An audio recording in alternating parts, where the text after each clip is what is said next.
بسم اللہ الرحمن الرحیم۔ ادارہ نظریہ پاکستان کے زیر اہتمام پاکستان اور بنگلہ دیش کے درمیان باہمی تعلقات کو فروغ دینے کے لیے ایوان قائد اعظم جوہر ٹاؤن لاہور میں ایک خصوصی اجلاس منعقد کیا گیا، جس کی صدارت وائس چیئرمین ادارہ نظریہ پاکستان مشاہد حسین سید نے فرمائی، جبکہ سینئر وائس چیئرمین ادارہ نظریہ پاکستان میاں فاروق الطاف نے خصوصی طور پر اجلاس میں شرکت کی۔ اس موقع پر ممبر بورڈ آف گورنرز ادارہ نظریہ پاکستان اور ممتاز صحافی و دانشور مجیب الرحمان شامی،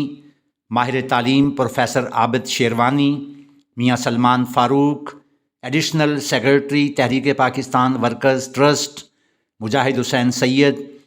سوشل میڈیا ایکٹیوسٹ کامران سعید عثمانی اور ایڈیشنل سیکرٹری ادارہ نظریہ پاکستان محمد سیف اللہ چودھری بھی موجود تھے۔ وائس چیئرمین ادارہ نظریہ پاکستان جناب مشاہد حسین سید نے اپنے صدارتی خطاب میں فرمایا، اور جو بنگلہ دیش میں انقلاب آیا ہے یہ ایک بہت بڑا تاریخی واقعہ ہے۔ ایک تو یہ میں سمجھتا ہوں کہ ایک جعلی جمہوریت کا خاتمہ ہوا ہے، ایک جعلی حکومت تھی ادھر امپوز کی ہوئی تھی، مسلط کی ہوئی تھی، اس کا خاتمہ ہوا ہے۔ دو قومی نظریہ زندہ ہوا ہے جو قائد اعظم نے ہمیں دیا تھا، اور جس میں بنگلہ دیش، بنگال کے عوام، اور میں یہ کہتا ہوں کہ یہ بنگلہ دیش کا یہ ہے، یہ مسلم بنگال کی ریوائول ہے ماشاءاللہ، اور وہ ان کا کلیدی کردار تھا ان کی قیادت نے، چاہے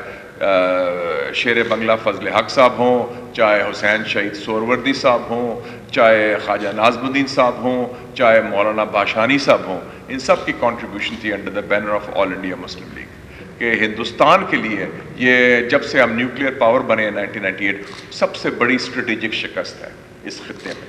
it's a strategic defeat for India after nuclearisation. تو یہ ایک بڑا تاریخی واقعہ ہوا ہے کہ بنگلہ دیش عوام نے کیا ہے، اور ان کو ہم سلام پیش کرتے ہیں اسٹوڈنٹ ریولوشن کا۔ 250 لوگ وہ شہید بھی ہوئے، اور جو خیر سگالی کے جذبات آ رہے ہیں، اور جس طریقے سے اتنا تاریخی واقعہ ہے، ہمارے خیال میں ہمارے سسٹم نے، ہماری حکومت نے اس طرح تیزی کے ساتھ، چستی کے ساتھ شاید اس کا رسپانس نہیں کیا، تو لیکن چونکہ it is an issue of Pakistan, اور یہ ہمارا ادارہ جو ہے it is all about Pakistan, نظریہ پاکستان اور قائد اعظم، مادر ملت اور علامہ اقبال کے افکار کو آگے لے کے چلنا۔ سینئر وائس چیئرمین ادارہ نظریہ پاکستان میاں فاروق الطاف نے اظہار خیال کرتے ہوئے فرمایا کہ دونوں ممالک کے مابین تعلقات کو فروغ دینے کے لیے ہمیں نئے جذبوں کے ساتھ عملی اقدامات اٹھانا ہوں گے۔ مجھے امید ہے کہ ان اقدامات کی بدولت رنجشیں ختم ہوں گی اور ہماری دلی خواہشات کی تکمیل سے پاکستان اور بنگلہ دیش کے مابین تعلقات مزید مضبوط ہوں گے۔ انہوں نے فرمایا،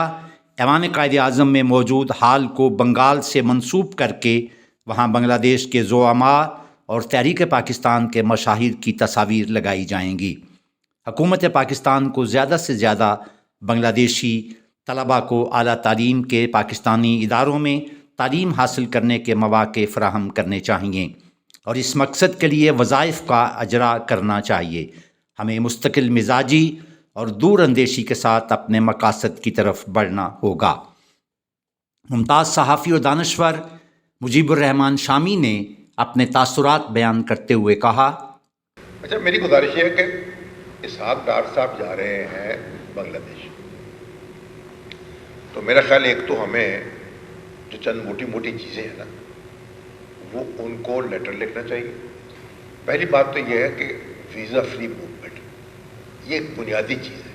یعنی ویزا جب تک آسان نہیں ہوگا نا، اس وقت تک معاملات آگے موو نہیں کریں گے۔ دوسری بات یہ کہ جو وہاں پاکستانی محصور ہیں ان کا بھی ان کو معاملات طے کرنا چاہیے، ان کی وہاں وہ سٹیزن شپ کو بحال ہوئی ہے نہیں ہوئی ہے، کیا اسٹیٹس ہے ان کا۔ اور دوسرا یہ کہ جو تعلیم ہے نا، آپ بنگلہ دیشی اسٹوڈنٹس ہیں جو مجھے رابطہ کرتے ہیں مجھ سے، کئی ایک آدھ یہاں پڑھ بھی رہے ہیں، ان کو ٹریٹ کیا جا رہا ہے فورن اسٹوڈنٹس، ان سے فیس مانگی جاتی ہے ڈالرز میں۔ تو ایک یہ کرنا چاہیے کہ ہم ان سے کہیں کہ جو بنگلہ دیشی اسٹوڈنٹس ہیں